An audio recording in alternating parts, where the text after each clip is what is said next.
بسم اللہ الرحمن الرحیم۔ السلام علیکم۔ Tariq Javed Khokhar advocate law for you channel کے ساتھ چینل کو سبسکرائب کریں، لائک شیئر کومنٹس کریں اور انفارمیشن کو دوسروں تک بھی شیئر لازمی کریں۔ بہت اہم انفارمیشن ہے ایف بی آر کے حوالے سے، ٹیکسز کے حوالے سے، ٹیکس ریٹرن کے حوالے سے، اور اب آپ کو یہ بھی جان کر ایک حیرت ہوگی کہ اب آپ کو خوشیوں پر بھی ڈبل ٹیکس دینا پڑے گا اگر آپ نان فائلر ہیں تو اس کے اوپر بھی بات کرتے ہیں۔ لیکن اس سے پہلے آپ دیکھیں جی ٹیکس ریٹرن جو ہے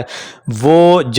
اس کی جو لاسٹ تاریخ ہے وہ 15 ہے، 15 اکتوبر تک۔ اگر 15 اکتوبر تک جو ہے آپ ٹیکس گوشوارے جمع کرا دیں گے تو پھر آپ کو لیٹ فیس سے بھی آپ بچ جائیں گے اور لیٹ فائلر ہونے سے بھی بچ جائیں گے۔ اور اگر 15 تاریخ یعنی 15 اکتوبر سے آگے ڈیٹ ایکسٹینڈ نہیں ہوتی تو پھر کیا ہوگا، آپ کو ایک تو لیٹ فیس دینی پڑے گی، دوسرا جو ہے وہ آپ کو لیٹ فائلر بھی آپ کاؤنٹ ہوں گے۔ تو اس سے پہلے یہ ضروری ہے کہ آپ 15 تاریخ سے پہلے اپنی ریٹرن فائل کریں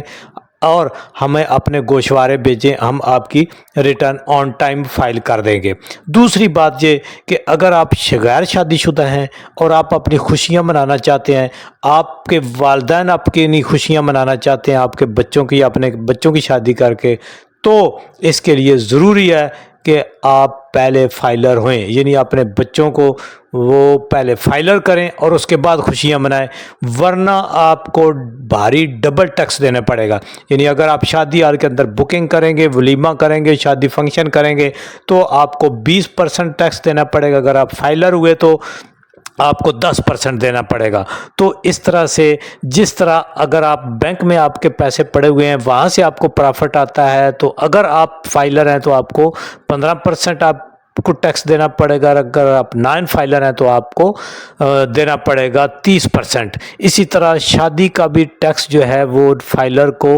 ہاف دینا پڑے گا اور نان فائلر کو ڈبل ٹیکس دینا پڑے گا۔ اسی طرح اگر آپ کوئی پراپرٹی اور گاڑی خریدتے ہیں تب بھی آپ کو فائلر کو ہاف اور نان فائلر کو تقریباً ڈبل سے بھی زیادہ ٹیکس دینا پڑے گا۔ تو اس کے لیے اب ضروری ہے کہ آپ ہر کسی کو فائلر ہونا پڑے گا۔ اب آپ نے کرنا کیا ہے، گھر بیٹھے آپ نے ڈاکومنٹس ہمیں واٹس اپ کرنے ہیں، ہم نے آپ کا ایف بی آر میں رجسٹریشن کرانا ہے، این ٹی این آپ کا لینا ہے، ایف بی آر کا سرٹیفکیٹ آپ کو جاری کرانا ہے، آپ کی ریٹرن بھیجنی ہے، اور آپ کو ہم نے ایکٹیو ٹیکس پیئر لسٹ میں شامل ہو جائیں گے آپ، اور یوں آپ تمام جو ٹیکسز ہیں ان میں